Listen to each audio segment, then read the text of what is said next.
Friends, Harar Mahadev. Welcome back to my YouTube channel Gauri with Pom. और मैं प्रिया देवभूमि उत्तराखंड से आप सभी का स्वागत करती हूँ और आप सभी को मेरा प्रणाम। तो फ्रेंड्स, जैसे कि आप सभी को दिख रहा है सामने पे कोचिया का पौधा, तो आज हम बात करने वाले हैं कोचिया के पौधे के बारे में। तो जैसे कि आप सभी जानते हैं कि जो कोचिया का पौधा है ये गर्मी में जो है हमारे गार्डन को हरा भरा बना देता है, हरा भरा लुक देता है, एकदम ग्रीनरी वाला, है ना। और ये एक तेज़ी से बढ़ने वाला सुंदर सजावटी झाड़ीनुमा पौधा है जो कि बिना फूलों के भी अपनी हरी भरी और गोल पत्तियों के कारण बगीचे की शोभा बढ़ाता है ना। और ये मुख्य रूप से गर्मियों में उगने वाला पौधा है जो कि आंखों को ठंडक देता है।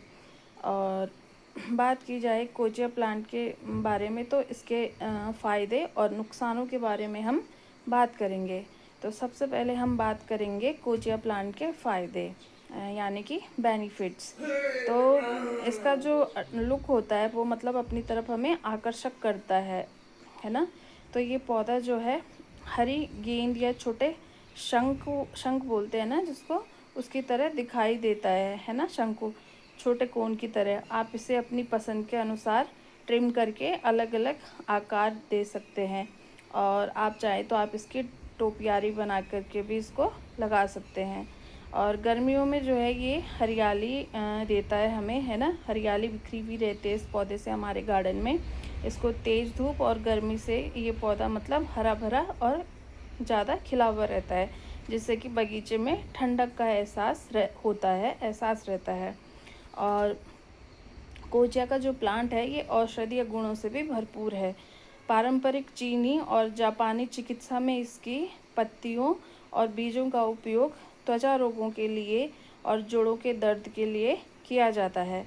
और जो लीवर होता है ना, तो हमारे लीवर की समस्याओं को दूर करने के लिए भी इसका प्रयोग किया जाता है। और मिट्टी का कटाव रोकने में भी इसकी जड़ें जो हैं वो बहुत मददगार साबित होती हैं।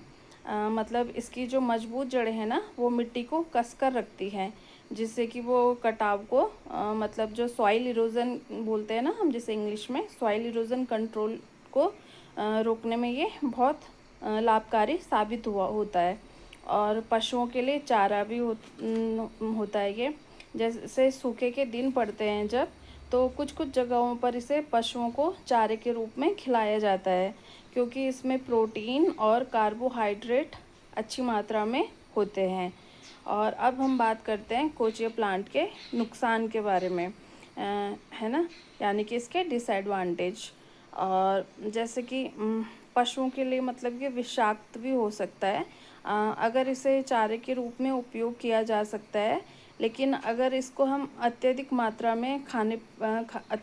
में देते हैं तो इसके अत्यधिक मात्रा के सेवन करने पे जो है ये मवेशियों के लिए जहरीला हो सकता है। जो इसमें मौजूद नाइट्रेट और ऑक्सलेट की मात्रा होती है वो पशुओं को बीमार कर सकता है या मृत्यु का कारण बन सकता है। और जैसे कि इससे एलर्जी की प्रॉब्लम भी हो सकती है। कुछ लोगों को कोचिया के पौधे से क्या होता है, जो मतलब इससे निकलने वाला पराग होता है ना, उससे जो है उनको बुखार आ सकता है, घास बुखार, उससे इनको मतलब एलर्जी हो सकती है। और ये जो है आक्रामक खरपतवार भी है। ये पौधा तेज़ी से बढ़ता है और इसके बीज बहुत दूर दूर तक फैल जाते हैं।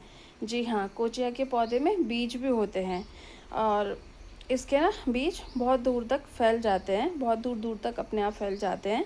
अगर हम उनको टाइम से निकाल के इकट्ठा नहीं करेंगे तो वो अपने आप हवा में उड़ के बिखर जाते हैं। जैसे मंदार का पौधा होता है ना, तो उसमें जब मतलब बनता है तो उसमें जो सफ़ेद सफ़ेद रुई निकलती है बाद में, तो वो उड़ने लग जाती है सीड्स जब उसके फटते हैं मंदार के पौधे में। तो सेम इसमें भी वही प्रोसेस है। अगर हम टाइम से कोचिया के पौधे के सीड्स इकट्ठा नहीं करेंगे तो वो बीज जो हैं अपने आप दूर दूर तक हवा में बिखर के उड़ जाते हैं। और कुछ देशों और क्षेत्रों में ना इसे एक आक्रामक खरपतवार माना जाता है, मतलब कि नॉक्सियस वीड। क्योंकि आसपास के अन्य पौधों के विकास को रोक सकता है।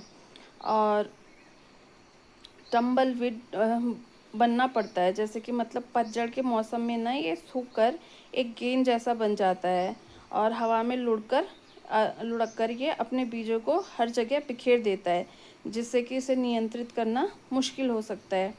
और फ्रेंड्स, अब बात करें कि हम कोचिया की देखभाल कैसे करें।